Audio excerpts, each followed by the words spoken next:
and a man was there who had a withered hand. What is a synagogue?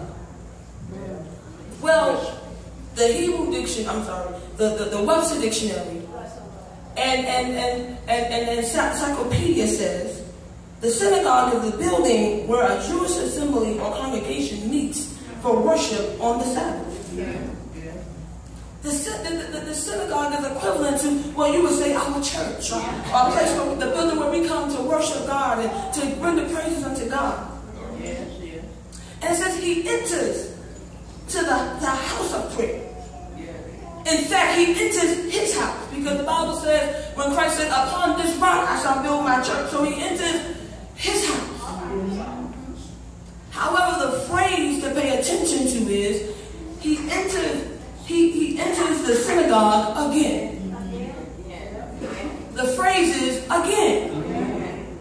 He entered it again. So what does that say again? What do you keep pointing at that word again? That means that he's been here before. So I'm going to try to encourage your faith today. Those of you who think that, there's no way out of this. There's no way I can get through this. God, I don't see you delivering. I don't see you making a way. I don't see a breakthrough. But he's been here before. God, I don't see you meeting my need. God, I don't see me getting through out of this circumstance. I don't see the bills being paid in time before they come and put the lock on the door. God, I don't see how you're going to increase my joy when I'm surrounded with his sorrow and grief. But he's been here before. That key word, and he entered the synagogue again. So in entering it again, what we need to realize is that he entered it again. That means one, if he came to see about you before, he will do it again. If he fixed it before, he will fix it again.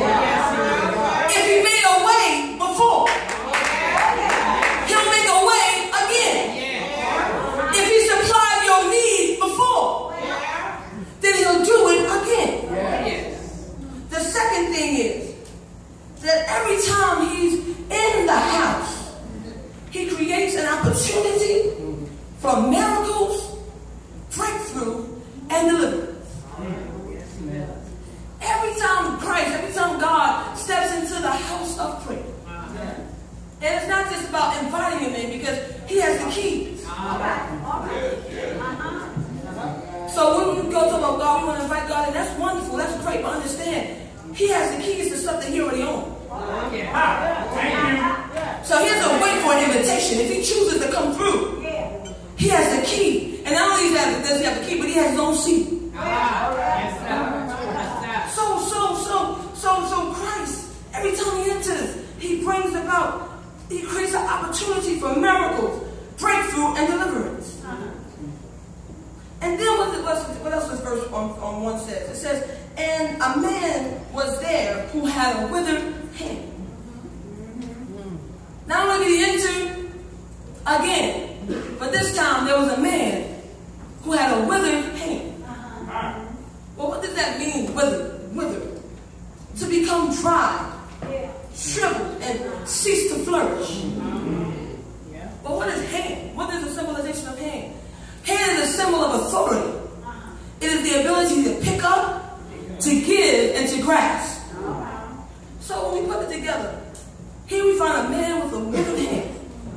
His hand is withered. So that means that his authority is shriveled. His ability to reach and to grasp ceases to flourish. His faith has been dried up. Does that sound familiar to anybody right now? Anybody feeling like that right now? Anybody feeling like that right now? Your authority is shriveled. Your authority feel like you feel like the authority you once had, the voice you once had to command things, to speak those things as though they are. But now you start to see that it starts to shrivel. If that feels like anybody right now, does it feel like your ability to reach for what you want, the ability to reach for what God has promised you, the ability to grasp for what God has promised you has now become ceases to flourish? Does that sound familiar to anyone right now? Your faith seems dried up. You don't question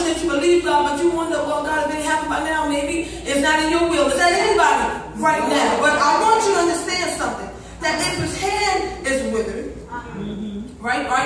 That if his hand is withered, then we have to understand that his reach to reach for is bound. All right.